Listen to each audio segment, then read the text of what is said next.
ராஜஸ்தானில் உள்ள ஒரு மாவட்டத்திற்கு அருகில் இருக்கும் ஒரு சிறிய நகரத்தின் கதை. அங்கிருந்து சுமார் 12 கிலோமீட்டர் தொலைவில் ஒரு தொழிற்பேட்டை இருந்தது.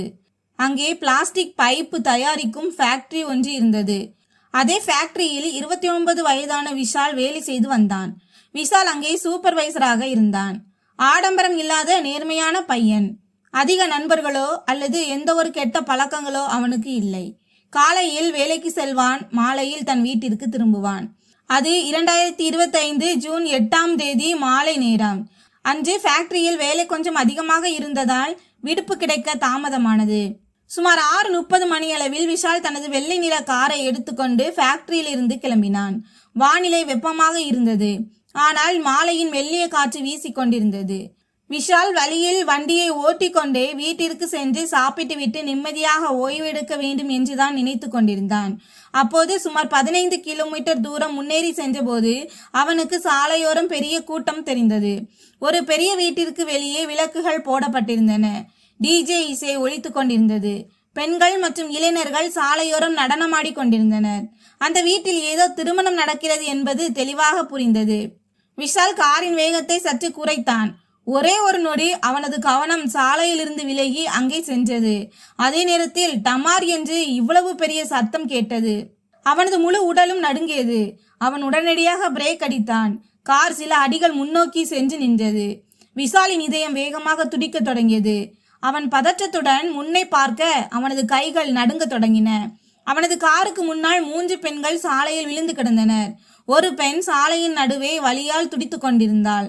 மற்ற 2 பெண்கள் ஓரமாய் விழுந்து சத்தமாக அழுது கொண்டிருந்தனர். சுற்றியிருந்த மக்கள் திடீரென டிஜே இசையை விட்டுவிட்டு அந்த பக்கமாக ஓடத் தொடங்கினர். விஷாலின் முகத்தில் ரத்தம் வற்றி வெளுத்து போனது. இதெல்லாம் எப்படி நடந்தது என்று அவனுக்கு புரியவில்லை. அவன் உடனடியாக காரின் கதவை திறந்தான். ஆனால் அடுத்த கணமே மக்கள் தன்னை நோக்கி ஓடி வருவதை கண்டான். பிடிங்க பிடிங்க, அடிங்க, அவனை ஓட விட்டுறாதீங்க என்று சத்தங்கள் பலமாக ஒலிக்க தொடங்கின. விஷால் பயந்து விட்டான். அவனது மூளை வேலை செய்வதை நிறுத்தியது. கீழே இறங்கினால் மக்கள் தன்னை அடித்து கொன்று விடுவார்கள் என்று அவனுக்கு தோன்றியது. அவன் உடனடியாக காரை கியரில் போட்டுவிட்டு அங்கிருந்து அதிவேகமாக கிளம்பினான். பின்னால் மக்கள் கத்திக்கொண்டே இருந்தார்கள். விஷால் முழு வேகத்தில் காரை ஓட்டி சென்றான். அவனது கைகள் நடுங்கிக் கொண்டிருந்தன. நெற்றியில் வேர்வை வழிந்தது. மீண்டும் மீண்டும் அதே காட்சி அவனது கண் முன்னே வந்து போனது. சாலையில் விழுந்து கிடந்த அந்த பெண், அவளது அலறல் மற்றும் மக்களின் சத்தம். சுமார் அரை மணி நேரத்திற்கு பிறகு அவன் தன் கிராமத்தை அடைந்தான். வீட்டிற்கு வெளியே காரை நிறுத்தி வேகமாக உள்ளே கொண்டு போய் நிறுத்தி கொண்டான். அவனது அம்மா வெளியேதான் அமர்ந்திருந்தார். அவர்கள், ஏண்டா இன்னைக்கு காரை உள்ளே கொண்டு போய் நிறுத்துற என்று கேட்டார்கள். விஷால் தன் பார்வையை தவிர்த்து கொண்டு, சும்மாதான்மா, 2 நாள் வேலைக்கு போக வேண்டியதில்லை என்றான். அம்மா அவனது முகத்தை கூர்ந்து கவனித்தார்கள். என்னாச்சு, உடம்புக்கு முடியலையா என்று கேட்க, ஆமாம், கொஞ்சம் தலைவலி என்று கூறிவிட்டு அவன் நேராக தன் அறைக்குள் சென்று விட்டான். அறையின் கதவை மூடிவிட்டு படுக்கையில் அமர்ந்தான். அவனது மூச்சு இன்னும் வேகமாக திணறிக் கொண்டிருந்தது. அவன் மீண்டும் மீண்டும் தனக்குள்ளேயே கேட்டுக்கொண்டான், ஒருவேளை யாருடைய உயிராவது போயிருந்தால், அந்த பெண் இறந்துவிட்டால் என்ன செய்வது? அவன் தன் 2 கைகளாலும் தலையை பிடித்து கொண்டான்.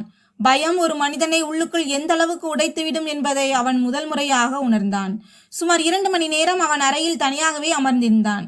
உணவும் சாப்பிடவில்லை, யாருடனும் பேசவும் இல்லை. ஆனால் அவனது மனம் அமைதியடையவில்லை.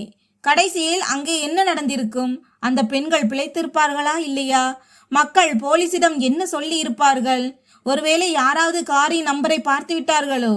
அவனது மனதில் கேள்விகள் மட்டுமே சுழன்று கொண்டிருந்தன. இரவு சுமார் 9:30 மணியளவில் அவன் திடீரென ஒரு முடிவெடுத்தான். நான் போய் பார்க்க வேண்டும். அவனிடம் ஒரு பைக்கும் இருந்தது. அவன் சத்தமில்லாமல் பைக்கை எடுத்தான். ஹெல்மெட் அணிந்து கொண்டு யாருக்கும் சொல்லாமல் மீண்டும் அதே கிராமத்தை நோக்கி புறப்பட்டான். சுமார் 30 நிமிடங்களுக்கு பிறகு அவன் மீண்டும் அதே இடத்தை அடைந்தான். ஆனால் இப்போது அங்கிருந்த சூழ்நிலை முற்றிலும் மாறி இருந்தது. சற்று நேரத்திற்கு முன்பு எங்கே டிஜே இசை ஒலித்து கொண்டிருந்ததோ அங்கே இப்போது நிசப்தம் நிலவியது. வீட்டிற்கு வெளியே நிறைய மக்கள் நின்று கொண்டிருந்தார்கள். உள்ளே இருந்து அழுகை சத்தம் கேட்டுக்கொண்டிருந்தது. விஷாலின் இதயம் இன்னும் வேகமாக துடிக்க தொடங்கியது. அவன் பைக்கை சற்று தொலைவில் நிறுத்திவிட்டு மெதுவாக கூட்டத்தை நோக்கி நடந்தான். அப்போது அருகில் நின்று கொண்டிருந்த ஒரு மனிதனிடம், அண்ணே, இங்கே என்ன நடந்தது என்று கேட்டான். அந்த மனிதன் கோபத்துடன், என்னத்தை சொல்வது தம்பி, ஏதோ ஒரு பைத்தியக்காரன் 3 பெண்கள் மேல காரை ஏத்திட்டான் என்றான். விஷால் அமைதியாக இருந்தான். அந்த மனிதன் மீண்டும் கூறினான், எந்த பெண்ணுக்கு திருமணமோ அவளுடைய நிலைமைதான் ரொம்ப மோசமாக இருக்கிறது. இதை கேட்டதும் விஷாலின் காலடியில் இருந்த பூமி நழுவுவது போல் இருந்தது. அவன் மெதுவான குரலில், அவளுக்குத்தான் திருமணமா என்று கேட்டான். ஆமாம், நாளைக்கு அவளுக்கு கல்யாணம், இன்னைக்கு ஹாஸ்பிட்டல்ல கிடக்கிறாள் என்றார். விஷாலின் தொண்டையிலிருந்து வார்த்தைகள் வரவில்லை. அந்த மனிதன் மீண்டும் கூறினான், அந்த காரை ஓட்டியவன் மட்டும் கையில் கிடைத்திருந்தால் அவனை உயிரோடு விட்டிருக்க மாட்டார்கள். விஷால் உள்ளுக்குள் நடுங்கி போனான். அவன் பயந்து கொண்டே, அந்த பெண் உயிரோடு இருக்கிறாள் அல்லவா என்று கேட்டான். இப்போதைக்கு உயிரோடு தான் இருக்கிறாள். மாவட்ட மருத்துவமனைக்கு கொண்டு போயிருக்கிறார்கள். நிலைமை மிகவும் மோசமாக இருப்பதாக சொல்கிறார்கள். விஷால் சில நொடிகள் அங்கேயே நின்றான். பிறகு எதுவும் பேசாமல் மீண்டும் தன் பைக்கை நோக்கி சென்றான். ஆனால் பைக்கை ஸ்டார்ட் செய்யும் போது அவனது காதுகளில் ஒரே ஒரு விஷயம் மட்டும்தான் எதிரொலித்துக் கொண்டிருந்தது. எந்த பெண்ணுக்கு திருமணமோ அவளுடைய நிலைமைதான் ரொம்ப மோசமாக இருக்கிறது. இந்த வார்த்தைகள் விஷாலின் மூளையில் மீண்டும் மீண்டும் சுழன்று கொண்டே இருந்தன. அவன் பைக்கை ஓட்டிக்கொண்டு வீட்டிற்கு சென்று விட்டான். ஆனால் அன்று இரவு அவனது கண்களில் இருந்து தூக்கம் மறைந்து விட்டது. அறையில் இருட்டாக இருந்தது. அவன் தனியாக படுக்கையில் அமர்ந்து கூரையை பார்த்து கொண்டிருந்தான். ஒவ்வொரு முறை கண்களை மூடும் போதும் அந்த பெண் சாலையில் விழுந்து கிடப்பது அவனுக்கு தெரிந்தது. அவனது காதுகளில் அதே அலறல் சத்தம் எதிரொலித்தது. இரவு சுமார் 11 மணி அளவில் தூரத்திலிருந்து மட்டும் பார்த்துவிட்டு வருவதில் எந்த பயனும் இல்லை என்று அவன் திடீரென ஒரு முடிவெடுத்தான். அவன் மருத்துவமனைக்கு செல்ல வேண்டும். அந்த பெண்ணின் நிலைமை எப்படி இருக்கிறது என்பதை அவன் தெரிந்து கொள்ள வேண்டும். விஷால் தனது நண்பன் ரோஹித்திற்கு போன் செய்தான். ரோஹித் தூக்கத்தில் இருந்தான். அவன், என்ன ஆச்சு இந்த நள்ளிரவில் என்று கேட்டான். விஷால், காலை வரை உன்னுடைய கார் வேண்டும் என்றான். ரோஹித், உன்னுடைய கார் எங்கே போனது என்று கேட்டான். விஷால், அது கொஞ்சம் பழுதாகிவிட்டது என்று பொய் சொன்னான். ரோஹித் அதிக கேள்விகள் கேட்காமல் சாவியை கொடுக்க ஒப்புக்கொண்டான். சுமார் அரை மணி நேரத்திற்கு பிறகு விஷால் அவனது வீட்டிலிருந்து காரை எடுத்துக்கொண்டு நேராக மாவட்ட மருத்துவமனையை நோக்கி புறப்பட்டான். வழி நெடுகிலும் அவனது மனதில் பயமும் பதற்றமும் இருந்தது. அங்கே யாராவது தன்னை அடையாளம் கண்டு கொண்டால் என்ன செய்வது, போலீஸ் வந்துவிட்டால் என்ன செய்வது என்று அவன் நினைத்தான். ஆனால் மீண்டும் அவனுக்கு எந்த பெண்ணுக்கு திருமணமோ என்ற அதே விஷயம் நினைவுக்கு வந்தது. உடனே அவன் காரின் வேகத்தை கூட்டினான். இரவு சுமார் 1:30 மணியளவில் விஷால் மாவட்ட மருத்துவமனையை அடைந்தான். மருத்துவமனைக்கு வெளியே பெருங்கூட்டம் இருந்தது. சிலர் தரையில் அமர்ந்திருந்தனர். சில உறவினர்கள் அங்கும் இங்குமாக போனில் பேசிக் கொண்டிருந்தனர். ஒரு பெரிய குடும்பத்தின் மேல் பெரும் துயரம் வந்து விழுந்தது போன்ற ஒரு சூழ்நிலை நிலவியது. விஷால் மெதுவாக உள்ளே சென்றான். ஒரு மூலையில் சுமார் 10-15 பேர் கவலையுடன் நிற்பதை அவன் கண்டான். அதற்கு அருகிலேயே நடுத்தர வயதுடைய ஒரு மனிதர் தலையை பிடித்து கொண்டு அமர்ந்திருந்தார். அவர் அந்த பெண்ணின் தந்தை. அவரது பெயர் ராம். அவரது முகத்தில் இருந்த வேதனையை பார்த்தால் யாருடைய இதயமும் உருகிவிடும். விஷால் சற்று தொலைவில் நின்று அனைத்தையும் பார்த்து கொண்டிருந்தான். அப்போது மருத்துவர் வெளியே வந்து, பாருங்கள், நாங்கள் செய்ய வேண்டியதை செய்துவிட்டோம். ஆனால் அந்த பெண்ணின் நிலைமை இன்னும் மிகவும் கவலைக்கிடமாகவே உள்ளது. 2 கால்களிலும் எலும்பு முறிவு ஏற்பட்டுள்ளது. விலா எலும்புகளிலும் காயம் ஏற்பட்டுள்ளது. சிறந்த சிகிச்சைக்காக இவரை ஜெய்ப்பூருக்கு ரெஃபர் செய்ய வேண்டும். இதை கேட்டதும் அந்த பெண்ணின் அம்மா அழத் தொடங்கினார்.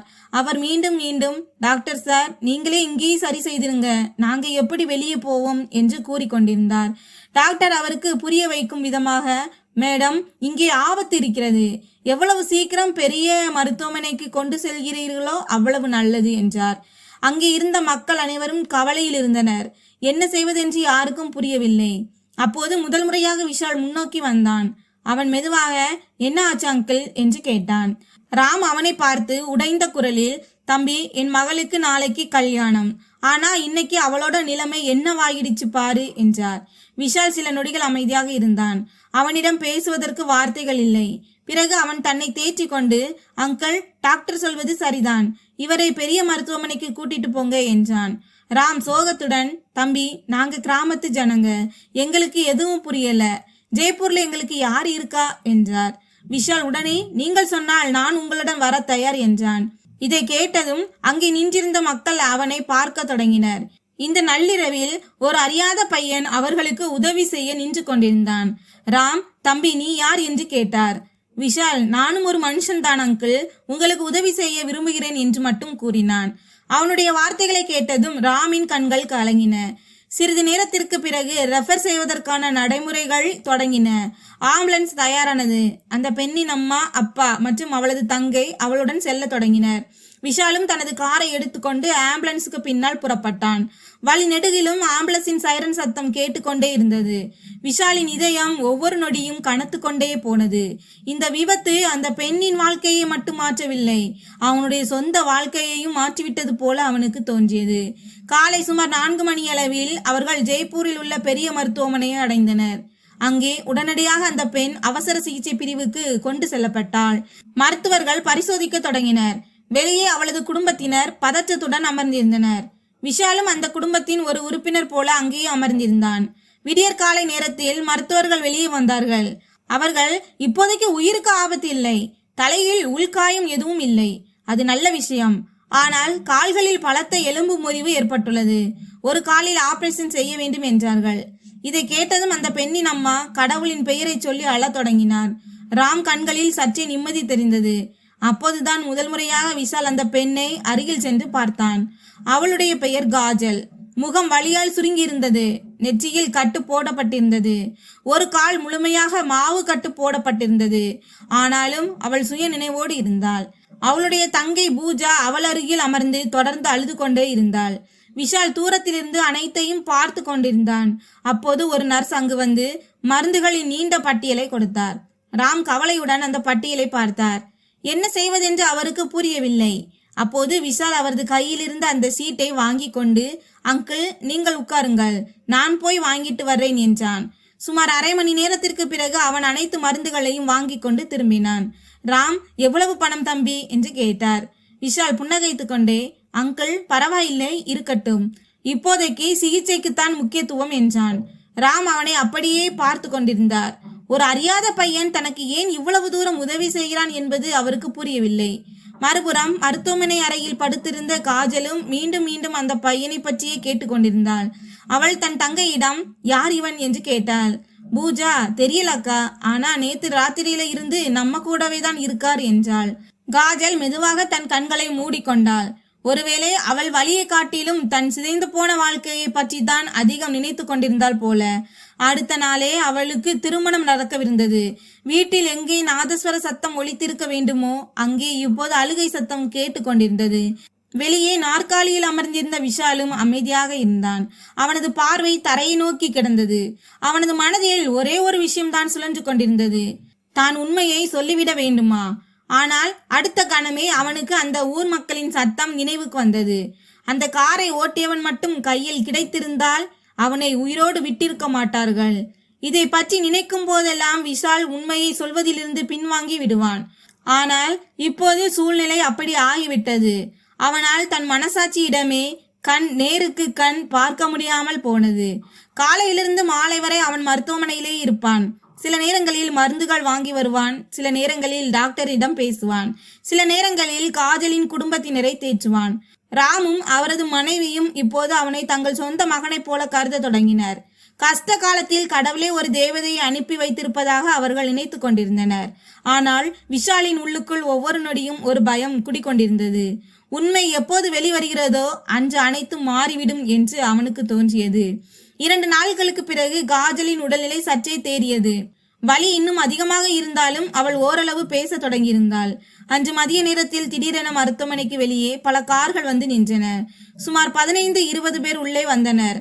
இவர்கள் காஜலுக்கு மாப்பிள்ளையாக வரவிருந்த வீட்டினர். அவர்கள் அறைக்குள் நுழைந்ததும் அங்கிருந்த சூழ்நிலை மேலும் கனத்து போனது. மாப்பிள்ளையின் அம்மா காஜலை பார்த்து அழத் தொடங்கினார். ஆனால் சில பெண்கள் தங்களுக்குள் மெதுவாக பேசிக்கொள்ளவும் செய்தனர். யாரோ ஒருத்தி, இனி பெண் முன்பு போல் இல்லை, இன்னொருத்தி, கல்யாணத்துக்கு முன்னாடி இவ்வளவு பெரிய விபத்து நடப்பது நல்ல சகுனம் இல்லை என்று பேசிக்கொண்டிருந்தாள். விஷால் ஒரு மூலையில் நின்று கொண்டு அனைத்தையும் கேட்டுக்கொண்டிருந்தான். ஒவ்வொரு வார்த்தையும் காஜலை உள்ளுக்குள் உடைப்பது போல் அவனுக்கு தோன்றியது. சிறிது நேரத்திற்கு பிறகு மாப்பிள்ளையின் அப்பா ராம் அவரை வெளியே அழைத்து சென்றார். இருவரும் நீண்ட நேரம் பேசிக் கொண்டிருந்தனர். விஷால் தூரத்திலிருந்து அவர்களின் பேச்சை கேட்க முயன்றான். இறுதியில் ராம் கண்களிலிருந்து கண்ணீர் வழிந்தது. அவர் மீண்டும் மீண்டும் கைகூப்பி கொண்டிருந்தார். அப்போது மாப்பிள்ளையின் அப்பா, பாருங்கள் அண்ணே, எங்களுக்கு உங்கள் மகள் மீது எந்த குறையும் இல்லை. ஆனால் இப்போது சூழ்நிலை மாறிவிட்டது. டாக்டர் கூட சொல்கிறார் அவள் குணமடைய இன்னும் பல மாதங்கள் ஆகும் என்று. இப்படிப்பட்ட சூழ்நிலையில் இப்போது எங்களால் எங்கள் மகனுக்கு திருமணம் செய்து வைக்க முடியாது என்றார். இதை கேட்டதும் ராம் அப்படியே உடைந்து போனார். அவர் நடுங்கும் குரலில், அண்ணே, நேத்து வரைக்கும் எல்லாம் நல்லாதானே இருந்தது என்றார். அதற்கு அந்த மனிதர், எங்களுக்கு புரிகிறது, ஆனால் இது எங்களுடைய சூழ்நிலை என்று கூறிவிட்டு அவர்கள் அங்கிருந்து கிளம்பினர். ராம் நீண்ட நேரம் அங்கேயே நின்று கொண்டிருந்தார். அவரது கண்களில் வார்த்தைகளால் விவரிக்க முடியாத ஒரு வேதனை இருந்தது. விஷால் மெதுவாக அவரிடம் வந்து, அங்கிள் என்றான். ஆனால் ராம் அவனை திரும்பி பார்க்க கூட இல்லை. வெறுமையான பார்வையோடு எதிரே இருந்த சுவற்றை பார்த்து கொண்டிருந்தார். சிறிது நேரத்திற்கு பிறகு அவர் மெதுவான குரலில், தம்பி, ஒரு தகப்பனுக்கு தன் கண் முன்னாடியே மகளோட கல்யாணம் நின்று போவதை விட பெரிய துக்கம் வேறு என்ன இருக்க முடியும் என்றார். இதை கேட்டதும் விஷாலுக்குள் குற்ற உணர்ச்சி மேலும் அதிகரித்தது. இந்த குடும்பத்தின் ஒவ்வொரு கஷ்டத்திற்கும் ஒரே காரணம் மட்டும்தான் என்று அவனுக்கு தோன்றியது. மாலையில் காஜலுக்கு தன் திருமணம் நின்று போன விஷயம் தெரிந்தபோது அவள் சிறிது நேரம் முற்றிலும் அமைதியாக இருந்தாள். அவளது கண்களிலிருந்து கண்ணீர் வழிந்து கொண்டிருந்தது. ஆனால் அவள் யாரிடமும் எதுவும் சொல்லவில்லை. அவளது தங்கை பூஜா அவள் அருகில் அமர்ந்து அழுது கொண்டிருந்தாள். அப்போது காஜல் மெதுவாக, அப்பா எங்கே என்று கேட்டாள். பூஜா வெளியே உட்கார்ந்திருக்கிறார் என்றாள். காஜல் அவரை உள்ளே கூப்பிடு என்றாள். சிறிது நேரத்திற்கு பிறகு ராம் உள்ளே வந்தார். தன் மகளை பார்த்ததுமே அவரது கண்கள் கலங்கின. ஆனால் அவர் ஏதேனும் பேசுவதற்கு முன்பே காஜல் அவரது கைகளை பிடித்து கொண்டு, அப்பா, நீங்க அழாதீங்க, ஒருவேளை இதுதான் நம்ம விதியோ என்னவோ என்றாள். ராம் தன் அழுகையை கட்டுப்படுத்த முடியவில்லை. அவர் அங்கேயே அமர்ந்து அழத் தொடங்கினார். அறையில் இருந்த ஒவ்வொருவரின் கண்களும் கலங்கின. விஷால் வாசலில் நின்று கொண்டு இதையெல்லாம் பார்த்து கொண்டிருந்தான். விபத்துக்கள் உடலை மட்டும் உடைப்பதில்லை, பல உறவுகளையும் சேர்த்து உடைத்து விடுகின்றன என்பதை அவன் முதல் முறையாக உணர்ந்தான். அன்று இரவே மருத்துவர் அடுத்த நாள் காஜலுக்கு ஆபரேஷன் நடக்கும் என்று கூறினார். இதற்காக சில முக்கியமான மருந்துகளையும் பணத்தையும் ஏற்பாடு செய்ய வேண்டியிருந்தது. ராம் கவலையடைந்தார். கவலையுடன் அங்கும் இங்கும் போன் செய்ய தொடங்கினார். கிராமத்திலிருந்து பணம் வருவதற்கு தாமதமானது. அப்போது விஷால் சத்தமில்லாமல் வெளியே சென்று கேஷ் கவுண்டரில் முழு பணத்தையும் செலுத்தினான். ராமுக்கு இந்த விஷயம் தெரிந்தபோது அவர் ஆச்சரியமடைந்தார். அவர், தம்பி, நீ ஏன் எங்களுக்காக இவ்வளவு செய்கிறாய் என்று கேட்டார். இந்த கேள்வியை கேட்டதும் விஷால் சில நொடிகள் அமைதியானான். அவனது தொண்டையில் வார்த்தைகள் சிக்குவது போல் இருந்தது. அந்த கணமே எல்லா உண்மையையும் சொல்லிவிட வேண்டும் என்று அவன் விரும்பினான். ஆனால் அவனால் அதற்கான தைரியத்தை வளர்த்து கொள்ள முடியவில்லை.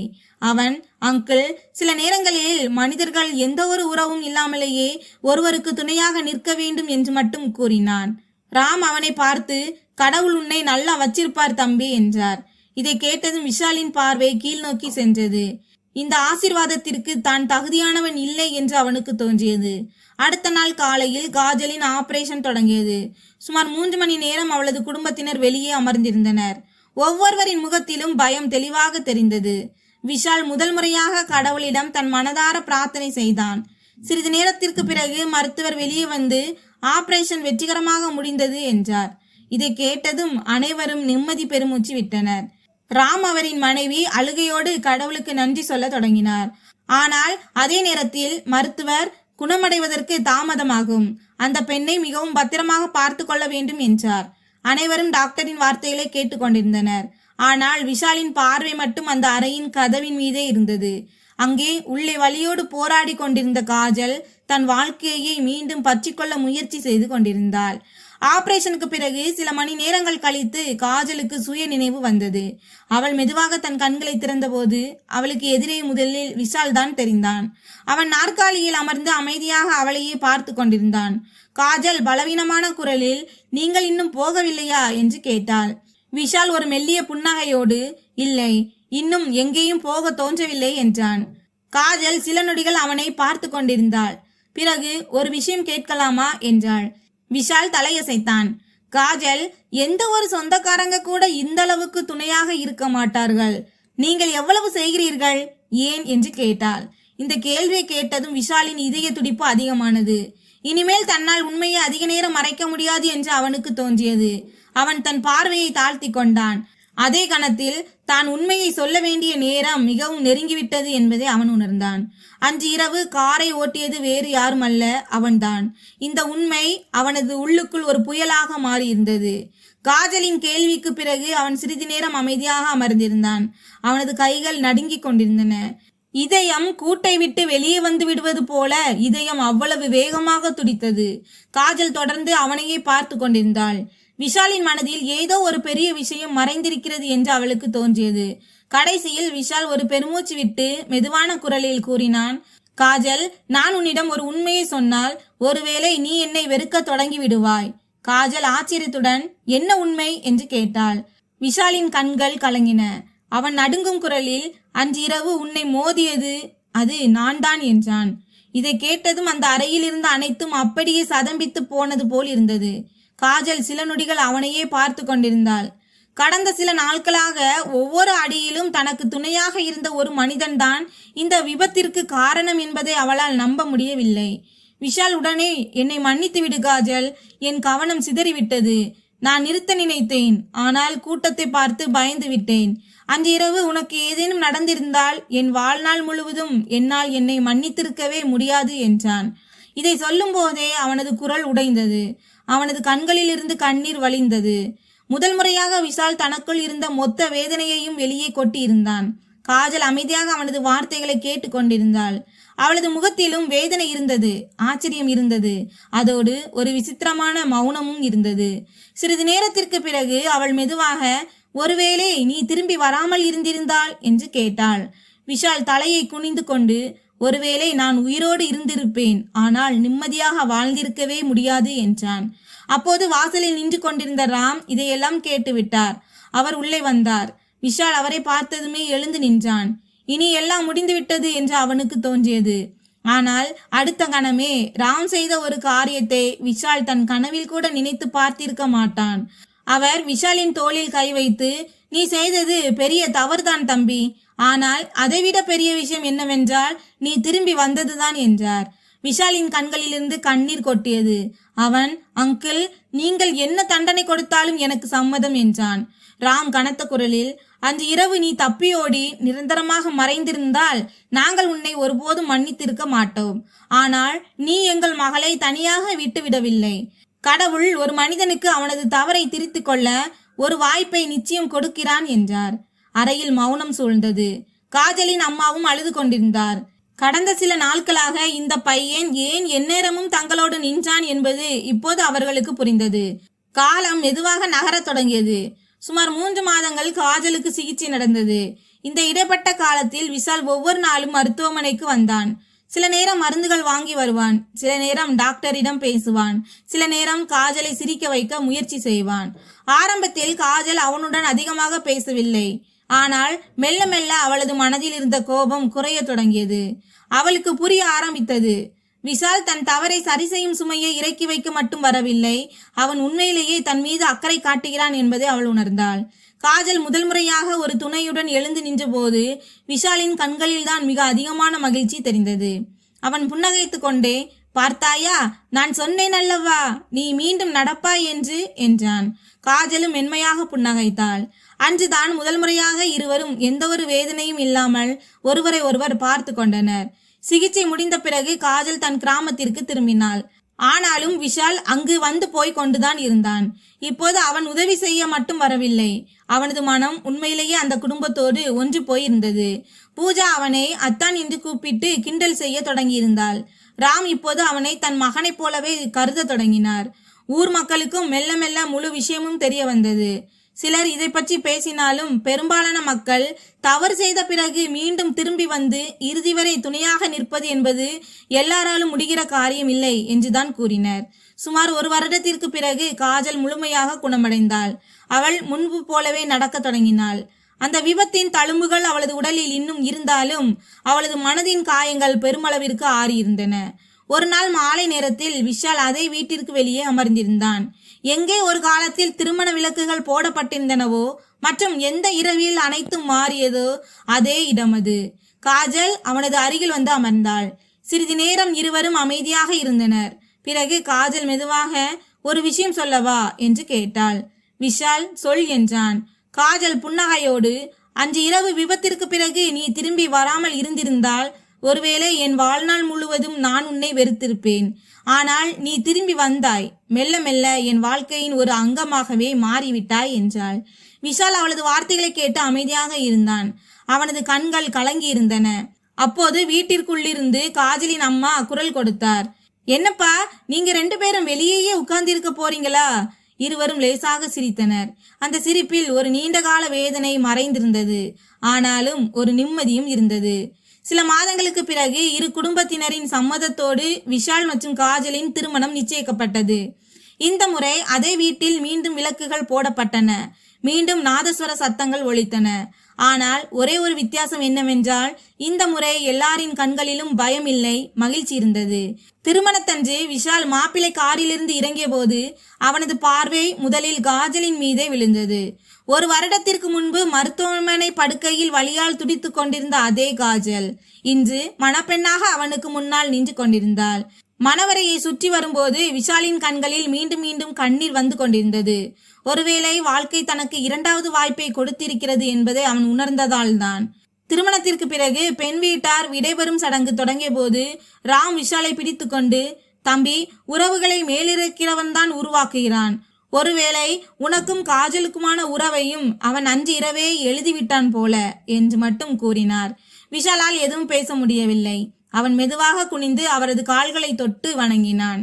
நண்பர்களே, இந்த கதையிலிருந்து நாம் கற்றுக்கொள்ளும் பாடம் என்னவென்றால், மனிதர்களாகிய நமக்கு எப்போது வேண்டுமானாலும் தவறு நடக்கலாம். ஆனால் தவறு செய்த பிறகு ஒரு மனிதன் என்ன செய்கிறான் என்பதுதான் அவனது உண்மையான குணத்தை வெளிப்படுத்துகிறது. விஷால் நினைத்திருந்தால் அன்று இரவு நிரந்தரமாக தப்பியோடி மறைந்திருக்கலாம். ஆனால் அவன் தன் தவறை உணர்ந்து மீண்டும் திரும்பி வந்து அந்த குடும்பத்திற்கு துணையாக நின்றான். மறுபுறம் காஜலும் வேதனையையும் உடைந்த நம்பிக்கையையும் மட்டும் பார்க்காமல் வெறுப்பை தவிர்த்து மனிதாபிமானத்தையும் உண்மையையும் புரிந்து கொண்டாள். இந்த கதை உங்கள் இதயத்தை தொட்டிருந்தால் வீடியோவை லைக் செய்யுங்கள், சேனலை சப்ஸ்கிரைப் செய்து கொள்ளுங்கள். நன்றி.